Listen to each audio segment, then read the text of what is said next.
अस्सलाम वालेकुम कैंसेरियंस, मैं हारिस अज़मी प्रोफेशनल एस्ट्रोलॉजर आपकी खिदमत में हाजिर हूँ इस हफ़्ते की बड़ी खबर लेकर। सभी के लिए इस हफ़्ते एक बड़ी खबर है, पूरा चांद होने जा रहा है। Full moon is a big event और आपके लिए वो खुसूसियत का हामिल है कैंसेरियंस। आपका तो वो रूलिंग प्लैनेट है और आपके 11th हाउस में फुल मून होगा इस हफ़्ते की 12 तारीख को। ये हफ़्ता 10 नवंबर से शुरू होगा और 16 नवंबर तक चलेगा और मिड में जाके 12 नवंबर को, 12 या 13 को चांद एक आध दिन आगे पीछे होता है, पूरी दुनिया में यकसा नहीं होता। जब फुल मून होगा और आपके 11th हाउस में होगा तो आपको 2.25 दिन के लिए आइडियल स्पिरिचुअल बूस्टर मिलेगा, इमोशनल बूस्टर। एक ऐसा फ्यूल जो आपके अंदर से उकताहट को ख़त्म करेगा, किसी अचानक बड़ी कामयाबी की वजह बनेगा। वो कामयाबी मटेरियल सेक्टर से भी हो सकती है, नॉन मटेरियल सेक्टर से भी हो सकती है। अचानक इज़्ज़त अफजाई, अचानक एक्स्ट्रा फेम, अचानक किसी बड़े या किसी क्लोज़ फ्रेंड की तरफ से, बड़े मतलब बॉसेस की तरफ से या क्लोज़ फ्रेंड की तरफ से आपकी किसी एक आदत को बहुत पसंद किया जाना या आपके किसी एक प्रोजेक्ट को बहुत पसंद किया जाना, दिस इज़ पॉसिबल। आपके किसी कंपटीशन में अचानक आपकी विनिंग कैपेसिटी बढ़ जाना या आपके जीतने की खबर आ जाना। अगर आपने किसी तरह की कोई इन्वेस्टमेंट कर रखी थी, अचानक वहाँ से कोई खुशी की खबर मिलना, किसी मुनाफे की खबर मिलना, आपके किसी उलझे हुए काम को आपके एफर्ट्स के इवज़ रिकवरी मिल जाना, आपके किसी नुकसान ज़दा काम का मुनाफे में कन्वर्ट हो जाना, आपके किसी नाराज़ दोस्त का अचानक आपके साथ दोबारा मुयस्सर आ जाना, this is all possible from 12 of November and so on, 2.25 दिन। और इसके अलावा गेट टुगेदर्स के प्लान्स बनना, दिल का मौसम अच्छा रहना, ज़हनी हसासियत ख़त्म होना, इस्टेब्लिश होना एतमाद का, और उस इस्टेब्लिश के इवज़ love and beauty emotions development, चीज़ें सुहानी लगना, अच्छी लगना, खाने पीने को दिल करना, बातचीत करने को दिल करना, these are all possible. But ये तो सब 11th हाउस की कामयाबियाँ थी जो इतनी तमीज़ से मैंने आपको बयान की। जबकि आपका रूलिंग प्लैनेट 11th हाउस में अगर हो तो उसका एडवांटेज नॉन मटेरियल सेक्टर में आपके इनर सोल को खुशियाँ देगा। जिस इवेंट को आप सिर्फ 20 से 25 घंटों के लिए एंजॉय करते थे, वो कई हफ्तों में बदल सकता। सो आपके लिए ये काफ़ी इम्पॉर्टेंट है वीक। और इस इम्पॉर्टेंट वीक में अगर आप इन 2.25 दिनों को इस इंफॉर्मेशन के इवज़ एक्स्ट्रा चार्ज करें, आपको पता हो कि फुल मून है और आपका रूलिंग प्लैनेट है, तो उस वक्त खुसूसी एहतमाम के साथ कंपटीशंस में, डीलिंग्स में, गेट टुगेदर्स में, रिलेशनशिप्स में, इवेंट्स में हिस्सा लें तो that is an other positivity. उसमें effort plus good luck plus force of this event, ये सब मिक्स होकर एक बड़ी कामयाबी की वजह बन सकता है। This is new in this week. But जो पुरानी चीज़ें हैं उसमें मरकरी रेट्रोग्रेड है।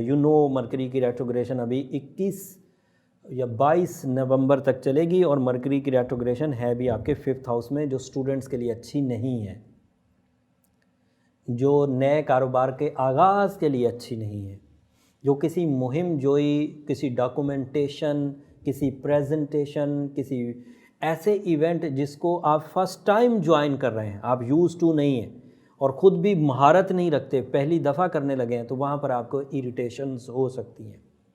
फिर जुपिटर आपके 6th हाउस में है, वीनस के साथ है। ये एक तरह से अच्छा है कि गुड लक सीज़न है, बट एक तरह से कमज़ोर है क्योंकि वीनस 6ठे घर में सेहत को थोड़ी कमी की तरफ लेकर जाता है। सेंसिटिव हेल्थ, डिज़ास्टरिंग नहीं बट वीक कह सकते हैं, सेंसिटिव कह सकते हैं। वबाई अमराज का इम्पैक्ट आप लेंगे, विंटर सीज़न का शुरू है तो आपको थोड़ा मोहतात ही रहना चाहिए।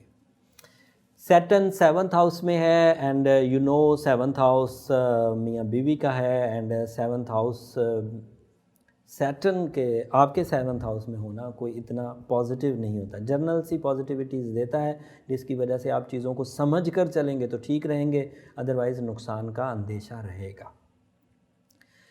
जो कैंसेरियंस इस वक्त बगैर किसी सपोर्ट के खुद ही खुद चलते चले जा रहे हैं और इस सीवियर सिचुएशन को, मरकरी की रेट्रोग्रेशन को, सैटर्न के 7th हाउस में होने को, वीनस के 6th हाउस होने को, वो फेस करे जा रहे हैं और उन्हें कोई ट्रबल नहीं आ रही, तो मेरी तरफ से भी उन्हें सर्टिफिकेशन है, मेरी तरफ से भी उन्हें एक सपोर्ट हासिल है कि वो स्ट्रॉन्ग कैंसेरियंस हैं, उन्हें परेशान होने की ज़रूरत नहीं। They are okay people, they have lot of reserves. But अगर कोई कैंसेरियन इस असना में ज़्यादा सेंसिटिव हो गया है, इरिटेटिंग हो गया है, अनकॉन्फिडेंट हो गया है और प्लान नहीं हो पा रहा, बीमारियां घेरे जा रही हैं, नाराज़गियां बढ़ रही हैं, तो उसको अपनी रेमेडी की तरफ भी जाना चाहिए और अपने पर्सनल चार्ट की तरफ भी जाना चाहिए। ओवरऑल रेमेडी मैं पिछले 2 हफ्तों से बता रहा हूँ, एक दफ़ा फिर रिपीट कर देता हूँ। As a Cancerian, ruby is the ideal chemical compound, एक ऐसा स्टोन जिसकी रेडिएशन आपके इस नेगेटिव इम्पैक्ट ऑफ टाइम को रिपेयर कर देगी, वो तो ज़रूर पहनिए। 8 कैरेट 25 साल से 40 साल के लोगों के लिए काफ़ी होता है। और साथ में सूरज शम्स पढ़िए, दैट इज़ आइडियल। मैंने 16 साल में सूरज शम्स को as a weapon, as a tool of success use किया। टाइम को रिकवर करने के लिए मैंने और कोई चीज़ नहीं देखी, ना कार्बोहाइड्रेट्स, ना मिनरल्स, ना विटामिन, ना गोश्त, ना सब्जियाँ, कुछ। आपको सूरह शम्स ही पढ़ना होगी। और साथ में सूरह यासीन की सेकंड लास्ट आयत जिसमें कुन फयकून आता है, और उसको 13 दफ़ा असर की नमाज के बाद बर वक्त असर पढ़ते हुए, लंबा ना खींचें, बर वक्त असर पढ़ते हुए 13 दफ़ा उसे ज़रूर पढ़िए। तो ये एक कम्बिनेशन बनेगा। 2 का डिजिट आपका लकी डिजिट है। सो 11 बजे सुबह 11 AM पर वहाँ से आपकी गोल्डन 7 या अच्छा टाइम शुरू होता है, दोपहर 2 PM तक चलता है। इस दौरान करना भी आपके लिए अच्छा रहेगा, या इस दौरान डील्स बनाना आपके लिए अच्छी रहेगी। And red colour is your lucky colour, Monday is your lucky day. अगर किसी का 2 डिजिट लकी हो तो तारीखें उसकी 2, 11 और 20 लकी होंगी।